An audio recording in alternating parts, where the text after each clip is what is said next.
Hi guys, nagluto ako ng lunch para sa aking alaga. Yan, steak po yan na nilagyan ko ng sauce, tsaka carrots and onions. Ayan na itsura niya. Pinirito ko muna po yan, ito. Binabad ko muna syempre siya sa masarap na toyo at citron.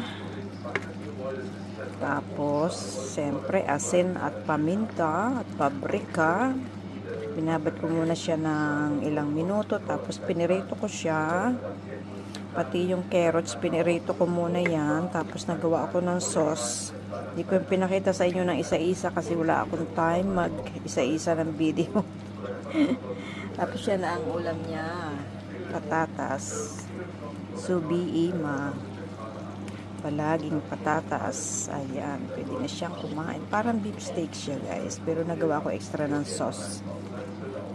Ang lakas ng TV nung isa, kaya ayan, kakainin ko na siya para naman ako makapagsampay ng aking nilabahan. Hindi ako nakapagsayaw ngayong araw na ito. Ito muna ang aking ginawa kasi kahapon madali lang din yung pagluluto ko. Hindi na ako nakapag-video. Minsan na lang ako mag-video para dito sa pagluluto. Ayan. Nilagyan ko ng butter yung sauce para mas malinamnan siya at malapot, diba?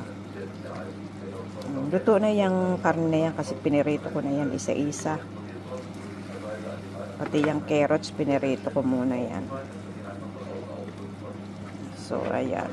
Pagluto ko ng sauce, nilagay ko lahat yan para magkalasa sila lahat.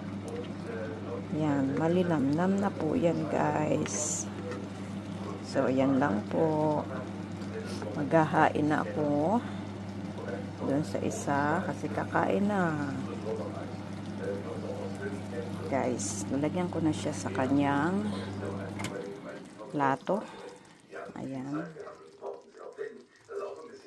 Lagyan natin ang sauce. Itong platong ito, ginamit ko na yan kanina para kaunti lang yung hugasin. Naglagyan ko lang naman yan ng prituhan. Ayan. Dami laging hugasin. So, diba? Sarap. Oh, sus. Sauce. Pwede pang kainin niya yan bukas. Para hindi ako araw-araw luto. Iba po. Ayan.